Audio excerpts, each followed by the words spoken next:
السلام علیکم ورحمۃ اللہ وبرکاتہ. ربی اشرح لی صدری ویسر لی امری واحلل عقدۃ من لسانی یفقہوا قولی. رب زدنی علما اللہم فقہنی فی الدین. چلیں جی، آج ہم آیا نمبر 48 سے سٹارٹ کرتے ہیں انشاءاللہ، اور نیکسٹ ویک ہم انشاءاللہ تعالیٰ اس صورت کو ختم کر دیں گے. پھر انشاءاللہ رمضان کے بعد ہم نئی صورت سٹارٹ کریں گے. تو پہلے پچھلی آیت میں جب ہم نے 47 پہ سٹاپ کیا تھا تو اس میں اللہ تعالیٰ نے بتایا تھا کہ اللہ تعالیٰ نے ہر قوم کے لیے پیغمبر بھیجے تھے، نشانیاں لائے تھے، لیکن لوگ جو ہیں نافرمان بردار تھے. اب اللہ تعالیٰ بتا رہے ہیں کہ اللہ تعالیٰ کے اور اللہ تعالیٰ کے اپنی صفات بھی بیان کر رہے ہیں ان آیتوں میں اللہ تعالیٰ، اور اللہ تعالیٰ بتا رہے ہیں کہ اور اللہ تعالیٰ نے کیا کیا. اللہ ہی تو ہے، آیت نمبر 48 پڑھی ہوں، اللہ ہی تو ہے جو ہواؤں کو چلاتا ہے تو وہ بادل کو ابھارتی ہیں، اور پھر اللہ اس کو جس طرح چاہتا ہے آسمان میں پھیلا دیتا ہے، طے بطے کر دیتا ہے. پھر تم دیکھتے ہو کہ اس کے بیچ میں سے پانی نکلنے لگتا ہے، پھر جب وہ اپنے بندوں میں سے جن پر چاہتا ہے اسے برسات دیتا ہے تو وہ خوش ہو جاتے ہیں. تو بیسیکلی اس میں اللہ تعالیٰ یہ بتا رہے ہیں کہ اللہ تعالیٰ کی ایک نشانی جو ہے نا وہ ہوائیں بھی ہیں، اور کیونکہ یہ پرولر میں اس میں آیا ہوا ہے پرولر میں، تو پھر یہ مطلب ایسی ہوائیں ہیں جو کہ اچھی ہوائیں ہیں جو کہ بارش لے کے آتی ہیں. اور بیسیکلی بارش کا جو بادل آتے ہیں اور پھر اس طرح بارش برستی ہے، تو بالکل اس طرح کا سسٹم ہے جیسے پانی آپ باہر بالٹی بھی رکھ لیتے ہیں نا تو پانی ایواپوریٹ ہو جاتا ہے، جو سائنس اس کو ڈسکرائب کرتی ہے، ایواپوریشن ہو جاتی ہے اور وہ اوپر جا کے جمع ہو جاتا ہے، اور وہ چھوٹے چھوٹے ٹکڑوں میں جمع ہوتا ہے، اور وہ چھوٹے چھوٹے ٹکڑے جمع ہو کے آپس میں ٹکراتے ہیں تو وہ بادل بن جاتا ہے. تو وہ سورج کی روشنی سے پانی ایواپوریٹ ہوتا ہے. تو یہ ایک ایسے اس کا وہ ہے سسٹم جو سائنس بتاتی ہے. لیکن اس میں اللہ تعالیٰ نے دیکھیں پہلے ہی ہمیں بتایا ہے کہ کس طرح اللہ تعالیٰ وہ ذات ہے جو بادل اس طرح اکٹھے کرتا ہے، اور پھر ہوائیں آتی ہیں جو بادلوں کو موو کرتی ہیں، اور پھر جہاں بارش ہوتی ہے پھر آپ کو پتہ ہی ہے وہاں زمین ہری بھری ہو جاتی ہے، سیڈز ادھر ادھر ٹرانسفر کرتے ہیں ہواؤں سے. تو ہوائیں ایسی چیز ہوتی ہیں کہ جس سے پھر ایک سسٹم زمین کا چل پڑتا ہے. تو اللہ تعالیٰ نے جب انسان کو کیونکہ اشرف المخلوقات بنایا تو اس کو خالی زمین پہ ایسے ہی نہیں پھینک دیا، اس کے لیے ساری فیسلٹیز بھی دی ہیں. تو بیسیکلی اللہ تعالیٰ یہ بتا رہے ہیں کہ اللہ تعالیٰ نے اس طرح بادلوں کا ایک سسٹم بنا ہوا ہے، اور وہ بہتی کہاں ہے؟ جہاں اللہ چاہتا ہے. لاسٹ ٹائم ہم نے وہ حدیث بھی ڈسکس کی تھی کہ وہ ایک بادل چلے جا رہے تھے تو ایک بندہ نیچے سن رہا تھا، انہوں نے باقاعدہ نام لے کے کہا، یہ حدیث ہے کہ وہ کہ ادھر نہیں برسنا، ادھر اس آدمی کے کھیت میں جا کے برسنا ہے. اور جب اس آدمی کے کھیت میں جا کے برسا تو اس نے کہا کہ آپ جو ہیں وہ کیا ایسا کرتے ہیں کہ بادل یہاں برسے ہیں؟ تو انہوں نے کہا میں کچھ نہیں کرتا، بس میں 1/3 اپنی دولت جو ہے وہ باغ میں لگاتا ہوں، 1/3 جو ہے وہ اپنے گھر میں لگاتا ہوں، اور 1/3 جو ہے میں غریبوں میں بانٹ دیتا ہوں. تو یہ، اور آپ یہ سوچیں کہ اللہ تعالیٰ نے بادل کے جو اتنا سسٹم رکھا ہوا ہے، کتنے ٹنز آف پانی اوپر کھڑا ہوا ہوتا ہے، لیکن وہ بہتا نہیں. بعض بار اتنے گہرے گھنے بادل ہوتے ہیں لیکن وہ بہتے نہیں ہیں. اور وہ ہم کیونکہ یہاں آرٹیفیشل سسٹم میں رہتے ہیں نا، کیونکہ ہمیں پتہ نہیں ہوتا باہر گرمی ہے، سردی ہے، بارش ہے، کیا ہے، ہمیں اس چیز کا پتہ نہیں ہوتا. لیکن جب آپ کہیں بھی پاکستان میں یا گاؤں میں جائیں تو آپ کو اس چیز کا اندازہ ہو جائے گا کہ وہ کس طرح ان کا سسٹم چل رہا ہوتا ہے. جب بارش نہیں بہ رہی ہوتی، بارش نہیں آ رہی ہوتی، اور فصلیں کس طرح تباہ ہو جاتی ہیں. مجھے یاد ہے میرے کزن نے تو بہت زیادہ، وہ میرے ابو کہتے تھے کہ بہت زیادہ وہ سمجھ رکھتا ہے زمینوں کی، فصلوں کا، اور وہ اسے اتنی محنت کرتا تھا، وہ نہیں دیتا تھا. یوزلی لوگ ٹیننٹس کو دے دیتے ہیں، مستاجری پہ دے دیتے ہیں، کسی کا لینڈ لارڈز کا سسٹم ہے تو انہیں پتا ہوگا وہ دے دیتے ہیں، لوگ فصل کا کرتے ہیں، خود نہیں کر رہے ہوتے. لیکن اس کو اتنی سمجھ تھی وہ خود کرتا تھا. اور پھر کیا ہوا کہ وہ اتنا ملتان میں نا ایک دفعہ میلسی کے سائڈ پہ اتنا سیلاب آ گیا، اس کی ساری فصلیں ڈوب گئی. مطلب یہ اللہ تعالیٰ کی مرضی ہے نا، کبھی اتنا پانی بھیج دیتا ہے جہاں وہ اللہ تعالیٰ کو پتا ہوتا ہے، اور ہمیں پتا، ہمیں لگ رہا ہوتا ہے کہ جیسے یہ سیلاب آ گیا کوئی زمین کی وجہ سے ہے یا کوئی ایسی انوائرمنٹ کریٹ اس طرح ہو گئی ہے، لیکن اصل میں یہ اللہ تعالیٰ کی طرف سے ہوتا ہے. حضرت عمر تھے نا، تو وہ ایک دفعہ زلزلہ آیا نا، تو پھر انہوں نے کیا کہا لوگوں کو، انہوں نے کہا دوبارہ زلزلہ آیا نا تو میں تم لوگوں میں رہنا پسند نہیں کروں گا، کیونکہ بعض دفعہ جو آفتیں آتی ہیں نا وہ لوگوں کی گناہوں کی وجہ سے آتی ہیں. لیکن ہم یہ لوگ نہیں سوچ رہے ہوتے، ہم اس چیز کو دیکھ رہے ہوتے ہیں اس وجہ سے ہی ہو گیا، اس وجہ سے ہی ہو گیا. تو یہ چیزیں، کئی چیزیں اللہ تعالیٰ بھیج دیتا ہے، کئی جگہ اللہ تعالیٰ بہت پانی بھیج دیتا ہے کہ طوفان آ جاتا ہے. کئی قومیں ہوا سے تباہ ہوئی ہیں، تو کئی ہوائیں اس طرح کی بھیج دیتا ہے کہ وہ ان کو ہوائیں سوٹ نہیں کرتی. لیکن نارملی جب یہ والی ہوائیں ہیں وہ اللہ تعالیٰ بھیج دیتا ہے کہ وہ خوش ہو جاتے ہیں کہ بارش ہو جاتی ہے، اور وہ سمجھتے ہیں کہ ہمارے لیے بہتری ہو گئی، یعنی فصل بھی ہری بھری ہو گئی اور خوشحالی بھی آ گئی، موسم بھی اچھا ہو گیا. تو یہ اللہ کی مرضی سے ہوتا ہے. اور اس کو اس طرح بھی آپ لے سکتے ہیں، یہ جو ہے نا من یشاء من عبادہ اذا هم یستبشرون، پھر لوگ خوش ہو جاتے ہیں، اور جہاں اللہ چاہتا ہے کرتا ہے. تو اللہ تعالیٰ رزق بھی ایسا ہی ہے، جس کو چاہتا ہے زیادہ دے دے، اس میں کوئی کوئی کئی لوگوں کا زیادہ مل جاتا ہے تو ان کا تکبر آ جاتا ہے، تو اس میں کوئی تکبر والی بات نہیں ہوتی، یہ سب اللہ تعالیٰ کی طرف سے ہوتا ہے. کئیوں کو زیادہ دے دیتا ہے، کئیوں کو کم دے دیتا ہے، اور وہ بھی آپ کا اس طرح سے بھی امتحان ہوتا ہے، نہ کہ اس طرح سے یہ ہو. آپ کو یاد ہی ہوگا حضرت عبد الرحمن بن عوف تھے، تو جب حضرت بی بی عائشہ نے ان کا ایک دفعہ قافلہ آیا مدینہ پاک میں، جو مدینہ کے اینڈ تک ان کے اونٹ لوڈڈ کھڑے تھے، اور جب ان کو بی بی عائشہ نے یہ حدیث یاد دلائی نا کہ آپ کا حساب، ویسے کئی اسکالر کہتے ہیں یہ ضعیف حدیث ہے، لیکن آپ کو سنا دیتی ہوں کہ آپ کا حساب جو ہے وہ دیر سے ہوگا. آپ کو حضور صلی اللہ علیہ وسلم نے کہا تھا کیونکہ آپ کے پاس مال زیادہ تو انہوں نے سارا بانٹ دیا تھا. تو وہ یہ والی بات ہے نا، یہ احساس کرنے والی بات ہے کہ آپ کس طرح اس بلیسنگ کو کس طرح ہینڈل کرتے ہیں. تو بیسیکلی اللہ تعالیٰ یہ بتا رہے ہیں کہ اللہ تعالیٰ ہی ہے جو خوشحالی دیتا ہے، اور اللہ تعالیٰ ہی ہے کبھی ایسا ٹائم آ جاتا ہے کہ خوشحالی نہیں رہتی. تو اس لیے اس چیز پہ نہ کہیں کہ آپ کو خوشحالی آ گئی ہے تو پھر آپ اللہ کے شکر گزار ہو گئے، اور خوشحالی نہیں رہی تو پھر ناشکرے ہو گئے ہیں. تو یہ سب اللہ تعالیٰ کی طرف سے ہوتا ہے، اور یہ سسٹم پورا اللہ تعالیٰ کا ایک سسٹم ہی ہے. 49 پہ چلیں. اور بیشتر تو وہ پانی کے اترنے سے پہلے نا امید ہو جاتے ہیں، یعنی کہ اللہ تعالیٰ اس سے پہلے مایوس ہو جاتے ہیں کہ بارش نہیں ہوتی تو لوگ نا امید ہونے شروع ہو جاتے ہیں، امید ہی چھوڑ دیتے ہیں، امید کی کرن ہی ختم کر دیتے ہیں. دیکھیں آپ جب مسلمان، اب ویسے دیکھا جائے تو جو مسلمان مکہ سے مدینہ پہلے آئے تھے، جو شروع کے مسلمان تھے، ان کے درجات ان سے زیادہ ہیں جو بعد میں مسلمان ہوئے فتح مکہ کے بعد. سپوز ابو سفیان کو لے لیں، حضرت عمر کو لے لیں اور ابو سفیان کو لے لیں، کیوں درجات زیادہ؟ میں اس طرح کمپیئر نہیں کر رہی، میں جسٹ یہ کہہ رہی ہوں کہ یہ قرآن و حدیث سے ہے کہ ان کے درجات جو پہلے کے مسلمان ہیں ان کے زیادہ ہیں. کیوں؟ کیونکہ وہ ہر مشکل میں ارلی مسلمان تھے نا. انہوں نے یہ نہیں دیکھا یہ دین، انہیں یہ اللہ پہ بلیو کیا، انہوں نے یہ نہیں دیکھا کہ دین کو اللہ تعالیٰ کس طرح ان کی زندگی میں کامیابی دے گا کہ نہیں، ان کی زندگی یہ مشکلیں حل ہوں گی کہ نہیں. وہ کروڑوں کے اپنے جائیدادیں چھوڑ کے جو ہے وہ موو ہو گئے تھے مدینہ، فقیر ہو کے، بالکل فقیر ہو کے مدینہ موو ہو گئے تھے، کچھ بھی ان کے پاس نہیں تھا. کئی تو اپنی فیملیز چھوڑ آئے تھے، بیوی بچے بھی چھوڑ آئے تھے. سوچیں کتنا بندہ اٹیچ ہوتا ہے فیملی کے لیے اور کتنا ناجائز کام کرتا ہے فیملیز کے لیے. لیکن وہ اس چیز پہ نا امید نہیں تھے کہ کیونکہ وہ اللہ کے پہ بلیو کرتے تھے نا کہ آخرت میں اس کا انجام ان کا اچھا ہوگا، تو وہ امید میں رہتے تھے. لیکن کچھ لوگ کیا ہوتے ہیں کہ ذرا سی آپ یہ کہہ لیں کہ کوئی ایسی چیز مل جاتی ہے کہ جس میں وہ ان کو لگتا ہے کہ اب ہمارا کچھ نہیں رہا. سپوز کوئی بچے پاس نہیں ہوئے یا میرٹ نہیں آئے یا کچھ نہیں آیا، تو اتنے غمگین ہو جاتے ہیں کہ بالکل نا امید ہو جاتے ہیں، حالانکہ وہ خوشی ان کے بالکل پاس ہی ہوتی ہے. ایک حدیث پاک کا مفہوم اس طرح سے ہے کہ خیر بالکل ان کو پہنچنے والی ہوتی ہے کہ لوگ بالکل نا امید ہو کے بیٹھے ہوتے ہیں. تو اللہ تعالیٰ کو اس بات پہ حیرت ہوتی ہے کہ خیر پہنچ ہی رہی ہوتی ہے، لیکن کیونکہ آپ کو پتہ نہیں ہے نا کہ اللہ تعالیٰ نے آپ کے لیے کیا لکھا ہوا ہے، تو آپ ایسے ہی نا امید ہو کے بیٹھ جاتے ہیں. تو اس سے یہ لگتا ہے کہ آپ کو ہمیشہ ہی پر امید ہونا چاہیے، اپنے اچھے وقتوں کو یاد کریں. کیونکہ آج اگر صحت خراب ہے تو وہ بھی تو ٹائم تھا کہ جب آپ کو اللہ تعالیٰ نے صحت دی ہوئی تھی، ہر چیز دی ہوئی تھی. آپ یقین کریں، ایک کیلیفورنیا میں خاتون تھی جو کافی بوڑھی تھی، ویلفیئر کے کام بہت کرتی تھی اور ان کی اولاد نہیں تھی. تو وہ جب ہاسپٹلائزڈ ہوئی نا تو کافی بیمار ہوئی. تو جب وہ ہاسپٹل میں لوگ سب ان کو دیکھنے گئے، ظاہر سی بات ہے اتنی اچھی خاتون تھی، تو وہ جب سب ان کو دیکھنے گئے تو وہ جو نرسیں تھی نا وہاں کی، تو وہ کہنے لگی کوئی منسٹر ہے یا کوئی اس طرح کی آپ کی کمیونٹی میں، حالانکہ کچھ ایسا نہیں تھا. تو وہ ایسی ہیں جو اتنے لوگ ان کو دیکھنے آئے تو دیکھ کے حیران تھیں. لیکن وہ یہ بات ہے نا کہ اب ان کو اللہ تعالیٰ نے ہر چیز میں اللہ تعالیٰ خیر ڈال دیتا ہے. مے بی آپ کو لگ رہا ہوتا ہے خیر نہیں، ان کو اللہ تعالیٰ نے اولاد نہیں دی تو انہوں نے اپنا سارا ٹائم ویلفیئر پہ لوگوں کے لگا دیا تھا. تو ان کے پاس کتنی نیکیاں اکٹھی ہوگی، سوچے کتنا انہوں نے نیک کام کر دیا. تو یہ اللہ تعالیٰ کی وہ ہوتی ہے. بعض دفعہ آپ کو لگ رہا ہوتا ہے یہ خیر کی چیز ہے اور خیر اس میں نہیں ہوتی، اور بعض دفعہ آپ کو لگ رہا ہوتا ہے یہ شر ہے لیکن اس میں خیر ہوتی ہے آپ کے لیے. تو یہ اللہ تعالیٰ نے ان کا، جب وہ اگلے جہاں جائیں گے اپنی نیکیاں دیکھیں گی، وہی چیزیں جو ہم نے دنیا میں اولاد کو بنانے میں سجانے میں لگا دیا، انہوں نے وہ ٹائم سارا اپنی نیکیوں میں لگا دیا. میں جسٹ ایک بات کر رہی ہوں، بعض لوگوں کی اولاد بھی ہوتی ہے، اس کی اچھی تربیت کر لیتے ہیں تو اس کا بھی وہ ہو جاتا ہے. لیکن آئی ایم جسٹ سیئنگ کہ ان کا ایک پرٹیکولر کیس اگر دیکھا جائے تو ایسا بھی تھا کہ اللہ تعالیٰ نے اگر ان کو اولاد نہیں تھی تو ان کا ٹائم اتنے اچھے سے یوٹیلائز کر دیا. ایک بزرگ تھے نا، تو ایک کنارے میں بیٹھے ہوئے تھے تو بچھو جا رہا تھا. تو انہوں نے کہا کہ میں دیکھوں کہ یہ بچھو کہاں جا رہا ہے. تو بچھو نے جب رخ موڑا اور وہ دریا کے کنارے کیونکہ بیٹھے تھے، تو دریا اس نے کچھوا آیا تو اس نے دریا پار کیا اور ایک بندہ وہاں سو رہا تھا اور وہاں اس کو نا ایک سانپ کاٹنے لگا تھا. اور جب سانپ کاٹنے لگا تھا تو بچھو نے جا کے اس سانپ کو کاٹا اور اتنے میں نا وہ بندہ اٹھ گیا تو وہ بچھو کو مارنے لگا. تو یہ جو بیٹھے تھے نا دریا کے کنارے، یہ بھی پیچھے پیچھے گئے دیکھنے کے لیے کہ بچھو کیا کرتا ہے. تو انہوں نے اس بندے کو روکا، بھائی یہ تو تمہارے لیے خیر کا بس سبب تھا، تم اسی کو ہی مار رہے ہو. تو یہ اللہ تعالیٰ آپ کو بعض بار ایسی ہم کہتے ہیں نا یہ چیز اللہ نے کیوں بنائی، وہ کیوں بنائی، تو یہ اللہ تعالیٰ نے ہر چیز کا کوئی مقصد بنایا ہوتا ہے اور وہ آپ کے فائدے کے لیے ہوتی ہے. اس لیے اللہ تعالیٰ سے نا کبھی نا امید نہیں ہوتے. اگر ایک چیز اللہ تعالیٰ نے آپ سے چھین لی تو ہو سکتا ہے دوسری چیز اللہ تعالیٰ آپ کو دے دے. آپ کو ہو سکتا ہے کوئی ایسی مشکل آ جائے اور آپ دین سے بہت قریب ہو جائیں جو کہ آپ دین سے دور تھے. تو جو کہ اصل انسان کا مقصد کیا ہے؟ اللہ تعالیٰ کی عبادت کرنا.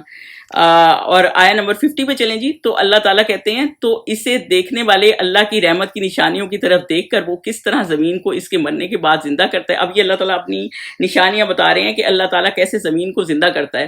بے شک وہ مردوں کو زندہ کرنے والا ہے, کیونکہ ان لوگوں کا تھا نا کہ کیسے اللہ تعالیٰ مطلب وہ اس چیز کا مذاق اڑاتے تھے, کیسے اللہ تعالیٰ زندہ کرے گا اور کیسے یہ دوبارہ آئیں گے. ایون جب قرآن کی ایک آیت ہے کہ حضور صلی اللہ علیہ وسلم نے جب یہ آیت پڑھی کہ وہ 19 ہوں گے, جیسے 19 دروغہ ہوں گے اس جہنم کے بعد, تو وہ ابو جہل وغیرہ ہنسنے لگے کہ ہم تو ایک کو میں 10 کو ہم قابو کر لیں گے, 10 کو تم قابو کر لیں, 9 کو تم قابو کر لینا. اس طرح انہوں نے چیزوں کا مذاق اڑاتے تھے جو اللہ تعالیٰ نے بتائی تھی. تو اللہ تعالیٰ یہ بتا رہا ہے کیونکہ ان کو لگتا تھا کہ کبھی قیامت نہیں آنی, کبھی ہم نے واپس اٹھنا نہیں ہے, اور یہی کہ کیسے مردہ زندہ ہوں گے. بیسک یہی ایک پوائنٹ ہے جو آج بھی جو ایتھیسٹ ہیں ان کا بھی یہی ایک پوائنٹ ہے کہ کوئی زندہ نہیں ہونا, بس یہ آج ہی جیو, آج ہی کی زندگی ہے جو یہ کانسیپٹ ویسٹ نے دیا ہوا ہے, اور بس اس کے بعد کوئی زندگی نہیں ہے.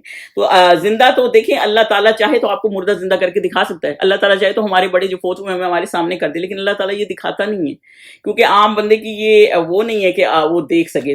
حضرت عیسیٰ کو اللہ تعالیٰ نے یہ دیا ہوا تھا کہ وہ قبروں سے بندے بھی اٹھا لیتے تھے, تو وہ بھی معجزہ ہی تھا اللہ تعالیٰ کا. تو اللہ تعالیٰ یہ کر سکتا ہے. اور یہ زمین کی بھی اللہ تعالیٰ مثال اسی طرح دیتا ہے کہ بنجر زمین ہوتی ہے, کچھ بھی وہاں نہیں ہوتا, بارش کبھی اتنی زیادہ ہو جاتی ہے کہ بالکل سیلاب سے بہہ جاتی ہے, سب کچھ تباہ ہو جاتا ہے, اور کبھی اس طرح ہو جاتی ہے کہ وہ اتنی ہری بھری ہو جاتی ہے کہ سب کچھ وہ زندہ ہو جاتا ہے دوبارہ. اور اسی بالکل انسان کی زندگی کی مثال اللہ تعالیٰ نے سیڈ سے دی ہے, جیسے وہ ادھر سے دوبارہ پودا نکل آتا ہے اور دوبارہ زندہ ہو جاتے ہیں, اسی طرح اللہ تعالیٰ انسان کو بھی دوبارہ زندہ کر دے گا. اور دوسرا اس کو یہ بھی دیکھا جائے کہ اگر قرآن کو نور کہا گیا ہے اسلام میں, قرآن کو ہی نور ہی کہا گیا, اور وہ آپ کے دل کو, مردہ دلوں کو زندہ کرتا ہے, یعنی آپ کو ہدایت کے راستے میں لے جاتا ہے. اور آپ کو یہ پتہ ہے کہ جب آپ قرآن شروع ہی کرتے ہیں تو کیا کہا جاتا ہے, اگر آپ درمیان میں رک جائیں پھر آ کے پڑھیں تو اعوذ باللہ پڑھیں, کیونکہ آپ شیطان سے پناہ مانگتے ہیں, کیونکہ یہ ہدایت کی کتاب ہے اور وہ نہیں چاہتا آپ شیطان کے آپ ہدایت کی طرف آئیں.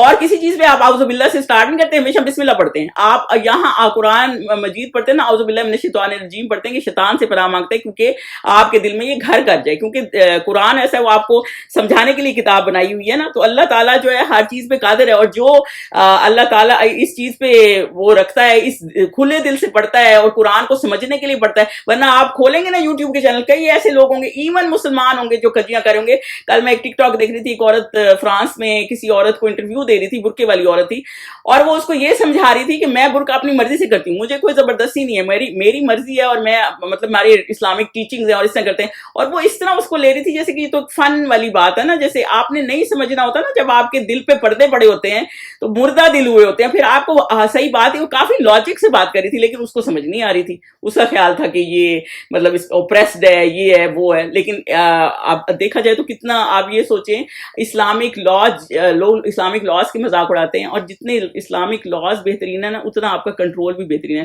میں اس دن کسی کا ٹک ٹاک دیکھ رہی تھی, وہ کہہ رہے تھے دبئی میں, وہ بلکہ باقاعدہ کہہ رہے تھے میں چیلنج کرتا ہوں, رات کے 3-4 بجے عورت کوئی اکیلی چلی جائے نا, کوئی چھیڑ نہیں سکتا, کیونکہ انہوں نے لاز اس طرح اسٹرکٹ بنائے ہوئے ہیں, اور اسلام کے لاز اسٹرکٹ ہیں. اور اگر آپ نے یہاں پہ چلی جائے, ایون آپ امریکہ کسی ویسٹ میں کوئی عورت محفوظ نہیں ہے رات کے 3-4 بجے اکیلی چلی جائے. تو یہی والے مسئلہ ہے نا, اللہ تعالیٰ نے یہ جو کچھ بھی ہدایات قرآن میں بھی دی ہیں وہ بھی ہماری آسانی کے لیے دی ہیں, اور جب ہم اس کو فالو کرتے ہیں تو ہم ایک اللہ سے بھی قریب ہو جاتے ہیں اور دین و دنیا بھی ہماری بہتر ہو جاتی ہے. تو اللہ تعالیٰ یہی کہہ رہے ہیں کہ قرآن سے بھی جو قریب ہوتے ہیں ان کے دل زندہ ہو جاتے ہیں. آپ یہ سوچیں, ہم نے جب قرآن سے دور تھے ہم بھی کتنی غلطیاں کرتے تھے, اب وہی غلطیاں جو ہے ہم اس کو سدھار بھی لیتے ہیں, سدھارنے کی کوشش بھی کرتے ہیں, اور اللہ تعالیٰ آپ کے اندر قریب بھی پیدا کر دیتا ہے کہ آپ کسی کو کوئی ایسی چیز ہے جو آپ نہیں کرنا چاہتے اور آپ کے سارے دوست فیملی سب اس پہ لگی ہوئی ہے, تو آپ اس کو انکار بھی کرنے کی قریب بھی پیدا کر دیتا ہے, کیونکہ آپ کے ساتھ اللہ کا ہوتا ہے نا. آپ سوچتے ہیں آپ نے اللہ کے لیے کر دیا, جب آپ یہ سوچتے ہیں نا آپ نے اللہ کے لیے منع کر دیا یا اللہ کے لیے یہ کام نہیں کیا, تو پھر اللہ تعالیٰ آپ کو اس کا کریڈٹ نہیں دے گا, اللہ تعالیٰ آپ کو اس کا کریڈٹ بھی دے گا, اور آپ بہتر رستے پہ بھی ہوں گے. اور اللہ ہر چیز پر قادر ہے, یعنی اللہ تعالیٰ جو چاہے کر سکتا ہے, اور مردہ کو زندہ بھی کر سکتا ہے, دوبارہ اٹھا بھی سکتا ہے, اور یہ ہونا بھی ہے, ڈے آف ججمنٹ آنا بھی ہے. اور جب حضور صلی اللہ علیہ وسلم تھے نا, تو ان کی ایک حدیث کا مفہوم ہے کہ میں کیسے آرام سے بیٹھ جاؤں, جب حضرت اسرافیل جو ہے نا انہوں نے اپنے منہ میں وہ سور رکھا ہوا ہے کہ کب اللہ تعالیٰ کا حکم ہو اور وہ اس میں اس کو سور کی آواز آئے گی اور پھر یہ سارے قیامت آ جائے گی. اور جب صحابیوں نے ان کو کہا کہ پھر ہم اس کے لیے کیا پڑھیں, جو وہ آتا ہے نا کہ آپ اس پہ پھر حسبنا اللہ و نعم الوکیل پڑھیں, یعنی کہ مسلمان کو ہر وقت تیار رہنا چاہیے, اور صحابی بھی اس لیے ہر وقت محنت کرتے تھے. ورنہ آپ یہ سوچیں عشرہ مبشرہ میں سے تھے، کیا ضرورت تھی ان کو تو آلریڈی جنت کی بشارتیں کئی کو مل چکی تھی، لیکن پھر بھی وہ کتنی عبادت کرتے تھے صرف اسی وجہ سے تاکہ جب جتنا بندہ اونچائی پہ ہوتا ہے نا، جب وہ نیچے شیطان کا کام ہوتا ہے جو جتنا اونچائی پہ ہوتا ہے اس کو نیچے لے آئے، جو آلریڈی نیچے اس کو کیا اس نے نیچے کرنا ہے.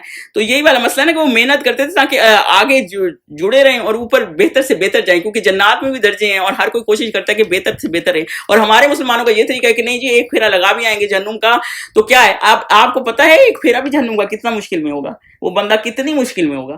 تو یہی والا مسئلہ ہے نا کہ مشکلوں سے بچنے والی بات ہے. اس لیے یہ دعا جو اللہ محاسبنی حساب یسیرہ بتائی گئی کہ اللہ تعالیٰ سب کا حساب آسان کرے. آیت نمبر 51 پہ چلیں. اور اگر ہم کسی ایسی ہوا بھیجیں کہ وہ اس کے سبب کھیتی کو دیکھیں اور کہ زرد ہو گئی ہے تو اس کے بعد وہ ناشکری کرنے لگ جائیں. یعنی پھر اللہ تعالیٰ جب اگر ایسی بارش کرتا ہے کہ جس کے بعد سمجھ لیں کہ ریح ہے نا، یہ سنگولر کے طور پہ آئے، تو ایسی عذاب کی ہوا بھیجے کہ کھیت زرد ہو جائے، یعنی تباہی ہو جائے، یعنی کچھ ایسا ہو جائے کہ مشکلیں آ جائیں تو ناشکری کرتا ہے. تو حضرت ابراہیم کا کیا طریقہ تھا؟ حضرت ابراہیم کا طریقہ یہ تھا کہ جب ان کو اللہ تعالیٰ نے بھلائی کا کوئی اچھی نعمت ملتی تھی تو وہ اللہ کی طرف کرتے تھے، جو شر تھا نا وہ اپنی طرف کرتے تھے کہ اپنی غلطی کی وجہ سے. حضرت یونس نے جب یہ دعا کی انی کنت من الظالمین لا الہ الا انت سبحانک انی کنت من الظالمین، تو انہوں نے اپنا وہ کیا، کیونکہ انسان کی ہی تھوڑی غلطیاں ہوتی ہیں جس سے وہ مشکل کی طرف آتا ہے. تو اور ہمارا کیا ہوتا ہے کہ جب کوئی ذرا سی بات چھن جاتی ہے، کوئی جاب چلی گئی، کوئی مشکل میں آ گئے، تو بس پھر اس کے بعد لوگوں کو یہ کہنا شروع ہو جاتے ہیں کہ ہم جو ہے ہمارے ساتھ ایسے کیوں ہیں. اور آپ کو یہ پتہ ہے کہ جب آپ سورہ نوح پڑھتے ہیں اس کے فوراً بعد سورہ جن آ جاتی ہے. سورہ نوح کے فوراً بعد سورہ جن کیا آ جاتی ہے؟ کیا ربط کیا اس میں تو جنوں کی سٹوری ہے، پہلی 15 آیتیں تو ہیں ہی جنوں پہ، اور جو سورہ نوح ہے وہ حضرت نوح علیہ السلام کی سٹوری ہے. سوچیں حضرت نوح علیہ السلام نے کیا کیا، 950 سال تبلیغ کی. 950 سال جب انہوں نے تبلیغ کی، ٹوٹل بندے کتنے تھے جو کشتی پہ سوار ہوئے؟ 80 82 88، اس سے زیادہ تو ملتے بھی نہیں ہیں.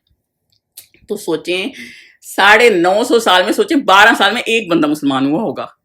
کتنی محنت ہے ان کی، کتنی محنت ہے ان کی. اور اس کے بعد جب وہ گئے ہیں تو ٹوٹل 82 82 88 90 تک نہیں جاتا نمبر، کہیں کسی تفسیر میں نہیں جاتا. تو اتنے سے ہی ان کے بندے ان کے ساتھ سوار ہوئے. یعنی ان کی اتنی محنت کے بعد بھی کئی کتابوں میں لکھا ہوا ہے جیسے 7 جنریشنز دیکھی انہوں نے. اور جب انہوں نے اینڈ میں دعا کی ہے نا کہ جو ان کی اولادوں میں سے بھی جو کفار ہے، تو آپ کہیں گے اتنی سخت دعا ہے کہ اولادوں میں سے بھی جو دیکھ تو رہے تھے وہ کہ جنریشن کی جنریشن آ کے کافر ہوئے جا رہے ہیں اور نافرمانبردار ہیں اللہ تعالیٰ کے. تو اس لیے انہوں نے یہ دعا کی تھی 950 سال بعد. تو اس کے فوراً بعد سورہ جن کیوں آ جاتی ہے؟ کیونکہ جب حضور صلی اللہ علیہ وسلم طائف سے واپس آ رہے تھے نا، جب طائف والے نہیں مان رہے تھے تو وہ فجر کی نماز پڑھے تھے. زیادہ تفسیر میں یہی قصہ ہے، کچھ تفسیر میں کچھ اور بھی ہے، لیکن چلیں جو جس پہ زیادہ اسکالرز متفق ہیں اس کی بات کرتے ہیں. تو وہ فجر کی نماز پڑھے تھے نا، تو جنوں کی ایک جماعت گزر رہی تھی، کیونکہ جب قرآن وحی آتی تھی تو اللہ تعالیٰ نے بالکل بند کر دیا تھا نا ان کا قرآن سننا جنات کا. تو جو ستارے جب شہاب ثاقب ٹوٹتا ہے تو وہ اسی وجہ سے کہ ان کو پڑھتے تھے، کیونکہ یہ جادوگروں کے پاس جاتے تھے. چلیں وہ ایک الگ سٹوری ہے. بہرحال تو جنوں کی جماعت گزر رہی تھی تو حضور صلی اللہ علیہ وسلم کی انہوں نے تلاوت سنی. تو اس کی پہلی دوسری آیت میں ہی کیا ہے کہ ہم نے بڑا عجیب قرآن سنا ہے، جو ایمان ہے، جو بالکل صحیح ہے، جو یعنی جو ہدایت کا راستہ دکھاتا ہے. یعنی وہ فوراً ہی مان گئے. تو مسئلہ یہ ہے کہ جس کو اللہ تعالیٰ نے ہدایت دینی ہوتی ہے نا تو وہ فوراً ہی مان گئے، اور جن کو نہیں ملنی ہوتی وہ 950 سال میں بیٹھے. تو یہ اللہ تعالیٰ ڈفرینس دکھا رہا تھا کہ جن کو اللہ تعالیٰ نے، جنہوں نے جو کھلے دل سے سنتے ہیں نا، جن کے دل میں شوق ہوتا ہے اور جو اللہ کی طرف جانا چاہتے ہیں، حالانکہ اس وقت بھی وہ جن مسلمان نہیں تھے لیکن وہ فوراً مسلمان ہوئے، یعنی ان کے دل پہ فوراً ہی اثر کر گیا. بالکل ایسے ہی جیسے حضرت عمر کیسے مسلمان ہوئے. حضرت عمر بھی قرآن سن کے مسلمان ہوئے. حضرت ابوبکر اور کئی صحابی ایسے تھے. ایک صحابی جو ہیں ان کا نام میرے ذہن سے نکل گیا، وہ تو اس وقت بھی بتوں کی پوجا نہیں کرتے تھے، نہ ان کو سجدہ کرتے تھے، نہ ان کو مانتے تھے، اور وہ اگلے جہان بھی اکیلے ہی اٹھیں گے. اور اسی طرح حضور صلی اللہ علیہ وسلم بھی کبھی بتوں کو سجدہ نہیں کرتے تھے، ایون نبوت سے پہلے بھی.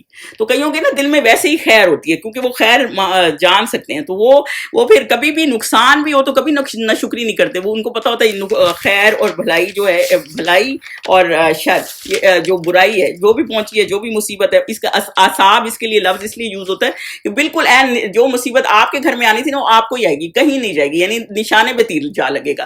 تو اس لیے جو ٹیسٹ اللہ تعالیٰ نے آپ کے لیے رکھا ہے نا، جس کو میں ٹیسٹ ہی کہوں گی، وہ آپ کو ہی آئے گا اور کسی کو نہیں آئے گا. اس لیے ناشکرا ہونا نہیں چاہیے. ہمیشہ اللہ تعالیٰ پہ اس ٹائم آپ کا ایٹیٹیوڈ دیکھ رہا ہوتا ہے کہ آپ کا ایٹیٹیوڈ کیسا ہے، کہ آپ کو جب مشکل آتی ہے آپ کیا کرتے ہیں. صحابی اتنے مشکلات میں تھے، مدینہ میں ان کا سیٹل ہونا مشکل تھا. آپ کبھی پڑھیں ہسٹری ان کی کہ ان کا سیٹل ہونا مشکل تھا، لیکن وہ پھر بھی رہ رہے تھے کیونکہ حضور صلی اللہ علیہ وسلم وہاں تھے، اور یہ کہ مسلمانوں کو ہجرت کرنی تھی تو وہ مشکل میں بھی رہ رہے تھے اور اللہ تعالیٰ کا حکم تھا. اور اسی لیے اللہ تعالیٰ کہتے ہیں کہ جو اس طرح کے لوگ ہوتے ہیں نا جو بلیو نہیں کرتے, جب ان کو ذرا مشکل آتی ہے تو انہوں شکری کرنے لگ جاتے ہیں. آیت نمبر 52 پہ چلیں تو تم مردوں کی بات نہیں سنا سکتے نہ بہروں کو جب وہ پیٹ پھیر کر پھر جائیں آواز سنا سکتے ہو. یعنی آپ کیا کر سکتے ہیں؟ آپ نہ مردوں کو بات سنا سکتے ہیں, یعنی کوئی مرا ہوا اس کو آپ بات سنا سکتے ہیں, نہ آپ اس کو بات سنا سکتے ہیں جو بہرا ہو. اگر بہرا منہ پھیر کے کھڑا ہو جائے گا آپ اس کو بھی بات نہیں سنا سکتے. پہلی تو اس سے یہ لے لیں کہ مردہ نہیں سن سکتا. کچھ لوگ کیا ہوتے ہیں قبروں کے پاس جا کے نا اپنے سارے زمانے کے حال کہنے شروع ہو جاتے ہیں جیسے وہ سن رہا ہے. نہیں, وہ نہیں سن رہا. حدیث سے صرف ہمیں اتنا ملتا ہے جو کہ اتھینٹک حدیثیں ہیں کہ جب مردے کو دفن کر کے جاتے ہیں تو وہ جو ہے انسانوں کی چاپ سن رہا ہوتا ہے جانے والوں کی, بس باتیں نہیں ہیں. لیکن جو بدر میں حدیث ہے نا کہ جس میں وہ صحابی حضور صلی اللہ علیہ وسلم سے پوچھتے ہیں جب ان سرداروں کو کنویں میں لاشیں ڈال دی کہ یہ کیا آپ کو سن رہے ہیں, جب حضور صلی اللہ علیہ وسلم ان سے بات کرتے ہیں تو وہ حضور صلی اللہ علیہ وسلم کو اللہ تعالیٰ نے سنوا دیا. تو وہ یہ کہتے ہیں اللہ نے سنوا دیا, یعنی وہ اللہ تعالیٰ کا معجزہ ہوتا ہے. تو کیونکہ وہ آپ یہ دیکھیں مردہ تو زندہ کی دعاؤں کا محتاج ہے. وہ آپ کی باتیں آپ کے مسئلے سن کے کیا کرے گا, یا اس کو وہاں پہ بیٹھ کے آپ اپنی ٹینشن نہیں سنا رہے ہیں تو اس کا کوئی بیس نہیں ہے نا, کوئی وہ نہیں ہے. تو اس کی کوئی ہمیں وہ دلیل نہیں ملتی کہ وہ سن سکتا ہے. دوسری اس کی اگر آپ اس کی تفسیر کریں نا تو یہ کہ آپ جو ہیں نہ مردوں کو سنا سکتے ہیں نہ آپ ایسے لوگوں کو جو سننا نہیں چاہتے. آپ آج دیکھیں کئی لوگ قرآن سننا نہیں چاہتے, آپ ان کو قرآن سنانا بھی چاہیں تو آپ سنا نہیں سکتے کیونکہ آپ کو یہ ہوتا ہے کہ وہ کسی بات کو کہیں لے جائیں گے. اور کئیوں کو قرآن بلا کے کہتے ہیں سن لو, وہ کہتے ہیں نہیں جی ہم نے نہیں سننی. کیوں؟ کیونکہ جو ہے انہیں ہوتا ہے کہ عمل کرنا پڑے گا, ہم کیوں اس پہ سنیں. جب تک آپ قرآن کو سمجھیں گے نہیں, سنیں گے نہیں, تو آپ اس پہ عمل بھی نہیں کر سکتے اور نہ آپ اس کے مطابق چل سکتے ہیں. تو کئی لوگ آج مسلمانوں کو بھی دیکھیں تو وہ بہرے بنے پڑے ہوتے ہیں, مردوں کی طرح ہوتے ہیں. کئی چیزوں میں اتنی بحثیں کر دیتے ہیں کہ آپ کو ہی وہ ہونے لگ جاتا ہے کہ یار اس کو یہ بات کیسے سمجھائیں. اتنی وہ ڈیٹیل میں چلے جاتے ہیں. مطلب ہر چیز کو نا کئی متشابہات ہوتے ہیں. اب اللہ تعالیٰ کے ہاتھ کیسے ہیں, اللہ تعالیٰ کیسے, اب یہ آپ کیا ان کو سمجھائیں گے جبکہ اللہ تعالیٰ نے خود ہی آپ کو بتایا نہیں ہے. آپ کیسے بتائیں گے اللہ کے ہاتھ کیسے؟ تو یہ صرف کچھ چیزیں ایسی ہیں متشابہات ہیں, اس میں آپ کو جانا نہیں چاہیے. آپ اتنی ڈیٹیل میں جائیں گے نا تو آپ پھر کچھ گین نہیں کر پائیں گے. تو بیسیکلی یہ کتاب ہدایت کی کتاب ہے, نہ کہ جو چیزیں اللہ تعالیٰ نے ایسی چھوڑی ہیں جس کا کوئی مطلب نہیں آپ کو سمجھ آ سکتا. تو وہ کیسے آپ سمجھیں گے؟ جیسے حروف مقطعات ہیں الف لام میم میں, آپ کو لگتا ہے کوئی چیز ایسی بے مقصد ہوگی؟ نہیں, میں تو سمجھتی ہوں اس کا بہت مقصد ہوگا. اور کیا مقصد ہے ہاں وہ ہمیں نہیں پتا, کیونکہ اسی لیے جگہ جگہ ہے نا کہ اللہ تعالیٰ ہی حکیم ہے اور علیم ہے. تو اللہ تعالیٰ جانتا ہے, ہر چیز اللہ تعالیٰ نے انسان کو سکھائی نہیں ہے.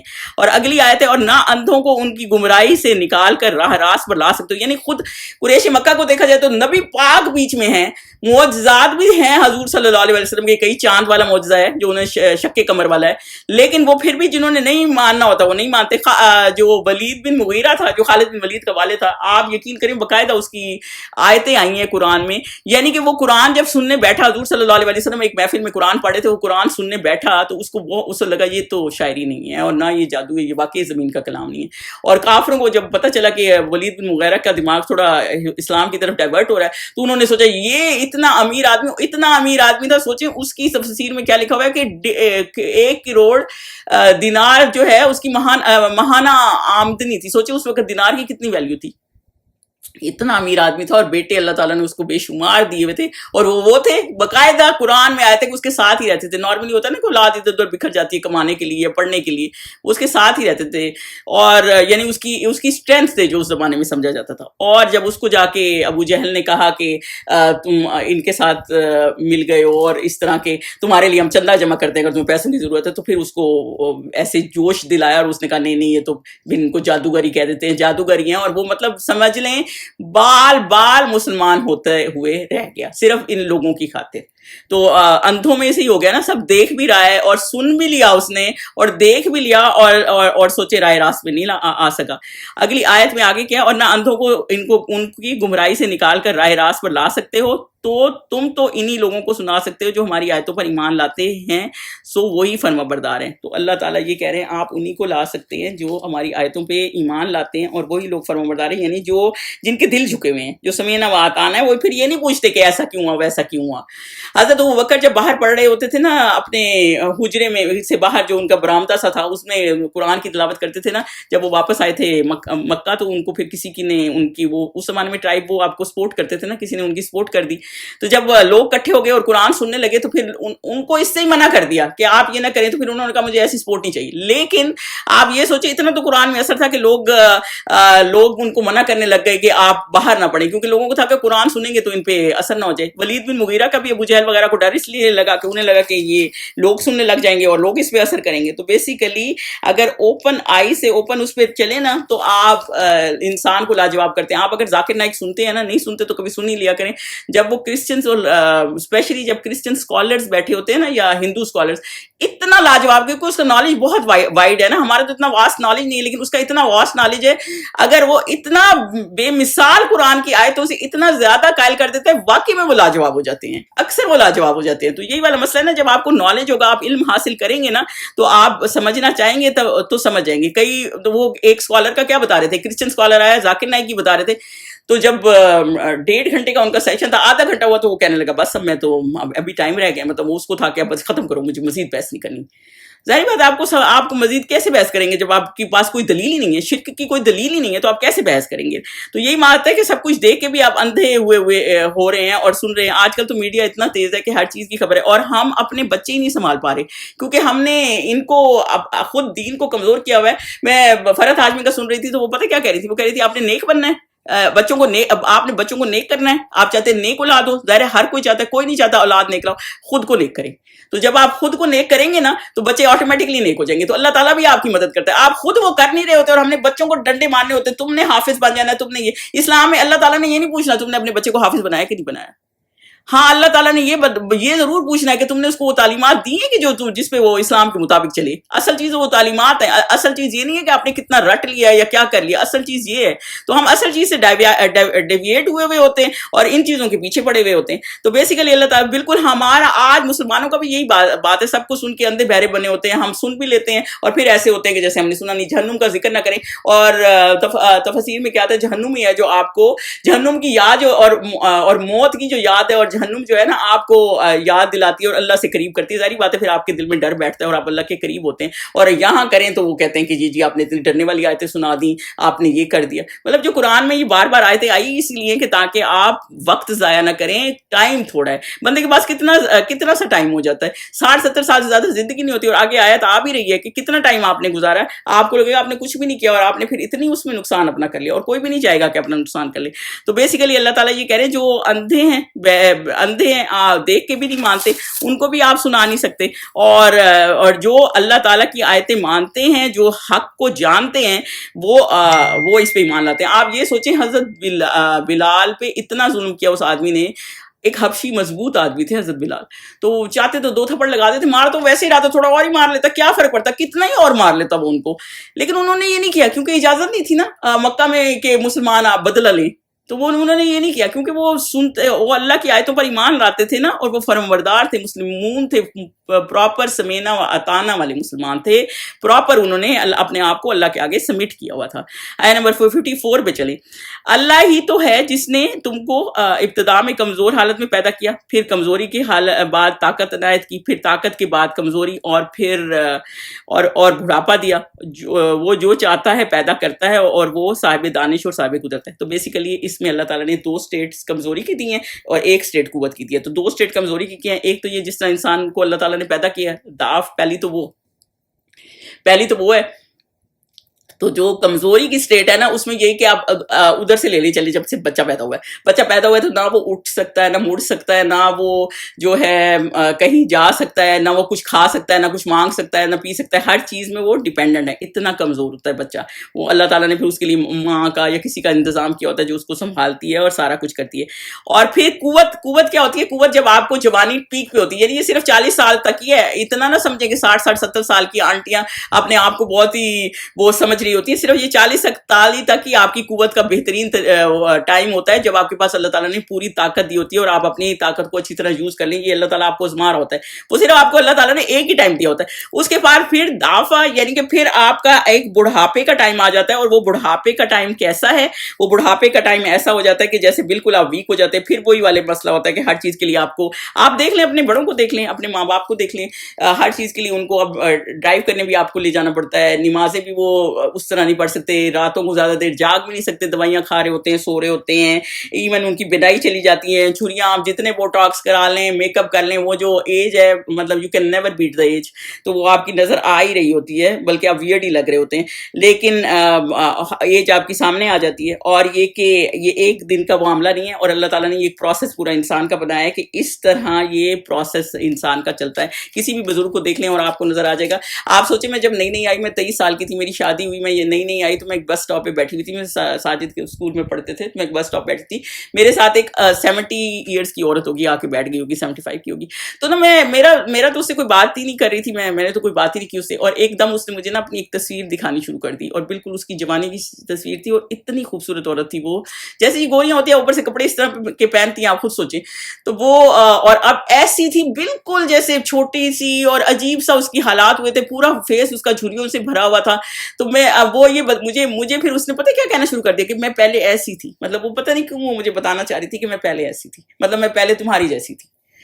تو وہی والے حالات ہے کہ جب آپ بوڑھے ہو جائیں گے تو پھر کوئی پرسان حال نہیں ہوگا, کرنے والا نہیں ہوگا. پھر ہم اس وقت کو پچھتائیں گے کہ ہم نے یہ وقت کہاں ضائع کر دیا. تو بیسیکلی یہ چیز اللہ تعالیٰ یہ اس آیت میں کیا بتا رہا ہے, وَهُوَ الْعَلِيمُ الْقَدِيرُ, یعنی اللہ تعالیٰ یہ علم رکھتا ہے اور اللہ ہی ہر چیز پہ قدرت رکھتا ہے. کس کو بوڑھا کرتا ہے, کس کو جوانی میں جو کوئی ختم ہو جاتا ہے, یا کوئی کس طرح یہ پروسیس کرتا ہے, یہ سب اللہ تعالیٰ کا پروسیس ہے. اور اللہ تعالیٰ آپ کو کیا بتا رہا ہے کہ وقت کتنی قیمتی چیز ہے. اگر آپ وقت کو ضائع کر دیں گے نا تو پھر آپ کے پاس کچھ نہیں رہے گا. آپ کو یہ پتا کہ پہلے جب سورہ جمعہ پڑھی ہوگی آپ نے, جب جمعہ کی پہلے جب تھی نا, تو پہلے اب کیا ہوتا ہے, اب خطبہ پہلے ہوتا ہے, نماز بعد میں ہوتی. پہلے کیا تھا, پہلے ایک دور میں حضور صلی اللہ علیہ وسلم کے دور میں ایسا تھا کہ خطبہ بعد میں ہوتا تھا, نماز پہلے ہو جاتی تھی. پھر یہ چینج کیوں ہوا؟ یہ چینج اس لیے ہوا کیونکہ جب ایک دفعہ کیا ہوا کہ خود نماز تو ہو گئی, اور خطبہ جب دے رہے تھے نا حضور صلی اللہ علیہ وسلم خطبہ دے رہے تھے, سوچیں ایک قافلہ آیا اور صحابی بیٹھے تھے, اور ظاہر نماز وہ پڑھ چکے تھے. تو انہوں نے سوچا کہ اب یہ چیزیں بک جائیں گی, یا جو بھی ہے دنیا کی جو چیزیں ہوتی ہیں, تو ان کے پیچھے رہ گئے. صرف 10-12 بندے رہ گئے جو وہاں بیٹھے ہوئے تھے, سن رہے تھے. اس کے بعد سے یہ لا بنا کہ بھئی پہلے خطبہ ہو جائے پھر نماز پڑھیں, کیونکہ دنیا کے کام جو ہے نا, اللہ تعالیٰ نے ہماری امت کے لیے صرف جمعے کو اتنا سا ٹائم رکھا ہے, جو آپ جب اذان ہو جاتی ہے نا اور اینڈ تک آپ نے اور کوئی دنیا کے کام نہیں کرنے, نماز تک. اور جو پرانے تھے ان کا تو پورا سیٹرڈے سبت کا پورا دن تھا, آپ کو پتہ ہی ہے, جس میں وہ کوئی اور دنیا کے کام نہیں کرتے تھے. لیکن میں اتنا سا ٹائم ہوتا ہے, اسی میں ہی ہم نے ساری دعوتیں, ہم نے ہر چیز, شاپنگیں, ہر چیز کی ہوئی ہوتی. اتنا سا ٹائم ہوتا ہے جو اللہ تعالیٰ نے کہا کہ وہ عبادت کے لیے رکھیں. تو بیسیکلی کیوں جمعے کو یہ اس لیے کیا گیا, کیونکہ اس لیے کیا گیا کہ پہلے نماز زیادہ ضروری ہے دنیا کے کاموں سے. تو یہ نہ ہو کہ آپ جب, اور جمعے کو ویسے بھی کیوں خطبہ دیتے ہیں, دیکھیں ایک تو ہم ہلکا کر لیتے ہیں, چلیں ہمارے پاس ٹائم ہوتا ہے تو ہم اس ٹائم بھی کر لیتے ہیں, اور ٹائم مرد بعض نہیں سن سکتے, وہ اتنے بزی ہوتے ہیں کہیں. تو اللہ تعالیٰ نے جمعے کو بھی یہ قرآن کو سمجھنے کے لیے, کیونکہ جتنا آپ دین سے قریب ہوں گے, اگر آپ کے پاس کوئی بھی اور سورس نہیں ہے تو ایٹ لیسٹ جمعے کو تھوڑا سا خطبہ سن لیں, کیونکہ وہ اس میں بھی تو قرآن ہی ایکسپلین کر رہے ہوتے ہیں نا, کچھ تو آپ سن لیں.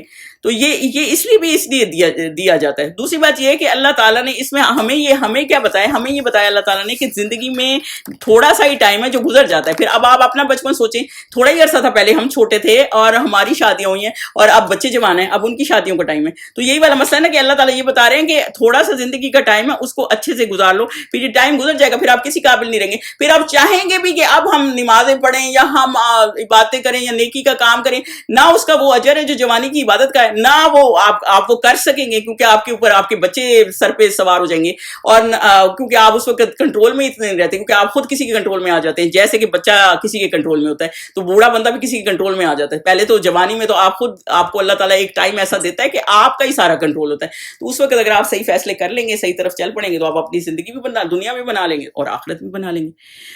55 پہ چلیں. اور جس روز قیامت برپا ہوگی گناہگار قسمیں کھائیں گے. تو یہ اسی کی آگے ریلیٹڈ ہے. سوچیں پھر جب قیامت آ جائے گی نا تو گناہگار قسمیں کھائیں گے کہ وہ دنیا میں ایک گھڑی سے زیادہ نہیں رہے تھے، اسی طرح وہ الٹے جاتے تھے.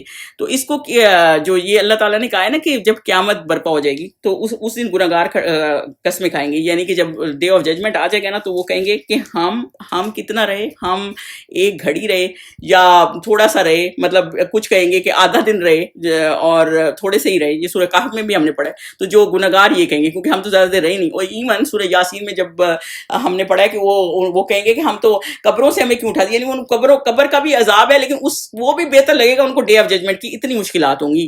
اور وہ اس لیے تھا، یہ سارا کچھ اس لیے تھا کہ وہ پھیرے تھے، غفلت میں پڑے ہوئے تھے. مطلب وہ اور آپ کو یہ پتہ ہے یوم قیامت کا ایک دن یوم تغابن بھی ہے، غم والا دن، غفلت والا دن، کیونکہ اس دن ایون جنتیوں کو بھی حسرت ہوگی کہ ہم نے وقت کیوں ضائع کر دیا، ہم اوپر والے درجے میں چلے جاتے، اتنا سا بھی وقت ضائع نہ کرتے.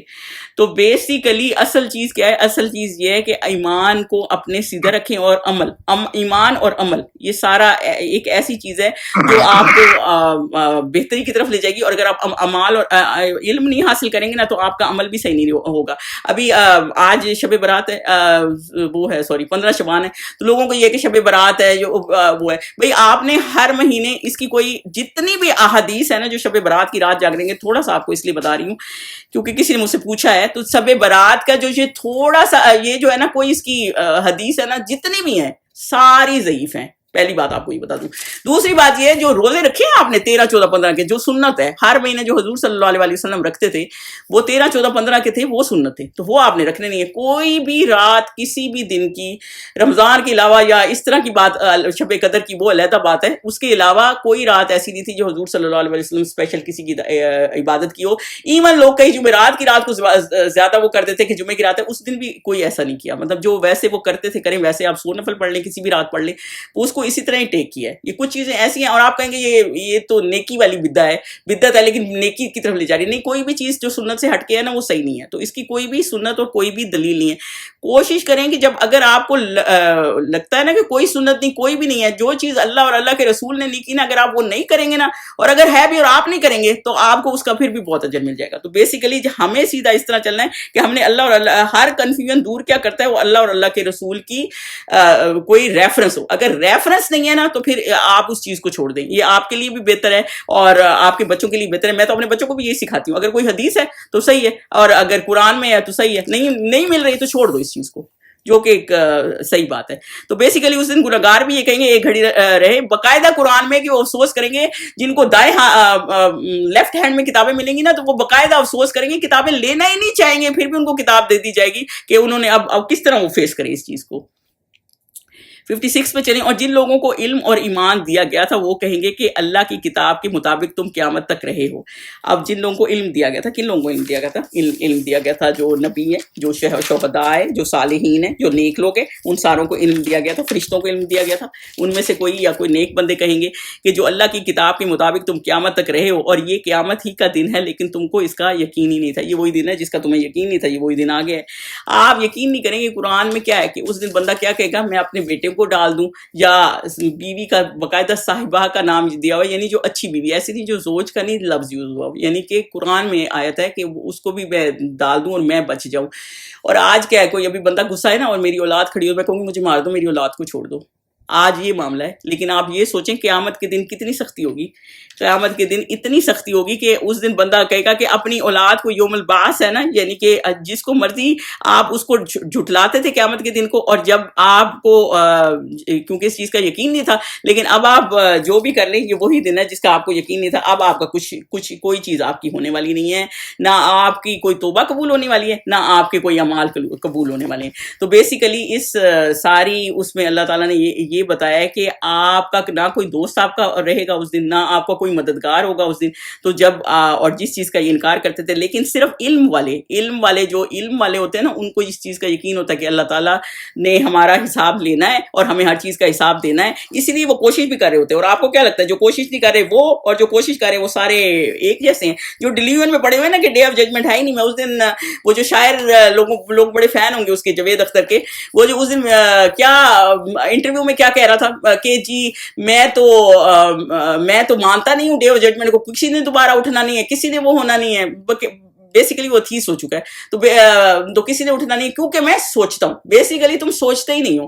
اگر آپ سوچتے نا تو آپ کو پتہ چلتا ہے کہ ایسے کبھی ہو سکتا ہے کہ اللہ تعالیٰ کا عدل نہ ہو. کئی لوگ دنیا میں ایسے مر جاتے ہیں اور جن کا کوئی حساب کتاب ہی نہیں ہوتا. تو یہ اللہ تعالیٰ کا عدل ہی ہونا ہے جو آخر میں ہونا ہے. اور یہ دنیا کی زندگی بیسیکلی بہت قلیل ہے, اور جگہ جگہ قرآن میں یہ آیا کہ تمہیں لگتا ہے وہ دور ہے اور ہمیں لگتا ہے کہ قیامت قلیل ہے. ہو سکتا ہے اللہ تعالیٰ کے جو ہے, کیونکہ ٹائم وہاں 50,000 سال کا ہے, تو اسی اور دنیا میں ٹائم ایک دن کا بہت چھوٹا ہے, تو میں بھی اس حساب سے کہا گیا ہو کہ قلیل ہے, قریب ہے. اور دوسری اس لیے بھی قلیل کہا گیا کہ آپ جب کوئی بندہ مر جاتا ہے تو اسی وقت ہی جو ہے وہ اس کی قیامت اسی وقت ہی شروع ہو جاتی ہے. تو بیسیکلی وہ اسی وقت ہی قبر کا عذاب بھی اس کو دکھا دیا جاتا ہے کہ اس نے کہاں جانا ہے, اور اسی وقت اسے پتہ چل جاتا ہے کہ اس نے اپنے اعمال کیا کیے ہیں. تو بیسیکلی اللہ تعالیٰ یہ کہہ رہے ہیں کہ علم جو ہے نا, علم اتنا ضروری ہے. یعنی آج ہم وقت ضائع کرتے ہیں, سب سے زیادہ وافر ضائع جو چیز کرتے ہیں نا وہ ہم کیا ہے, وہ وقت ہی ہے. اور کوئی چیز, ہمیں گروسری لینے کے لیے ہم نے پراپر پلان کی ہوتی ہے, دعوت کے لیے ہم نے پراپر پلان کیا ہوتا ہے. ہر چیز کی ہم سب سے زیادہ وقت سب سے زیادہ جو ضائع کرنے والی چیز ہے نا وہ وقت ہے. اور سب سے زیادہ جو وقت ہے جو ہم کرتے ہیں, اور سب سے زیادہ ویلیویبل چیز کیا ہے, وہ وقت ہے. اور وقت ہی جو ہے ہم نے نہیں ضائع کرنا. اور اللہ تعالیٰ نے یہ جو لکھا ہے نا کہ کتاب اللہ, یعنی لوح محفوظ میں لکھا ہوا ہے, آپ نے جتنا ٹائم گزارنا ہے اتنا ہی ٹائم آپ کا ہوگا, اس سے ایک دن زیادہ ہوگا نہ کم ہوگا. تو بیسیکلی ہمیں اب یہ سوچنا ہے کہ ہم نے اپنا وقت کس طرح, جتنا بھی رہ گیا ہے ہمارا, ظاہر سی بات ہے اللہ تعالیٰ کو بھی پتہ ہے کتنا رہ گیا ہے, اور کسی کو پتہ نہیں ہے کہ کس کا اگلا پل بھی کیسے گزرے گا. جتنا بھی وقت رہ گیا اس کو بہترین طریقے سے گزاریں, تاکہ اللہ تعالیٰ جو ہے ہم اس مشکلوں سے, قیامت کی جو سختیاں قرآن میں بیان کی گئی ہیں نا, ان سختیوں سے بچیں. اگر ہم یہ وقت ضائع کر دیں گے اور اتنے بڑھاپے کو پہنچ جائیں گے, جس طرح اس آیت میں آیا کہ آپ کے 2 لیول جو ضعیف کے قریب ہیں, جب اتنے بڑھاپے کو پہنچ جائیں گے, جب کچھ کر ہی نہیں سکیں گے, تو پھر اس کا کیا ہمارا انجام ہوگا. تو اس لیے بہتر یہ کہ بندہ اپنے انجام کو, جو بندے سوچ کے سمجھ چلتے ہیں نا, وہ کبھی زندگی میں وقت ضائع نہیں کرتے. چلیے جی, آج کی آیات کی کوئی سوال ہے تو بتا دیں. سبحانک اللہم و بحمدک, اشہد ان لا الہ الا انت, استغفرک و اتوب الیک.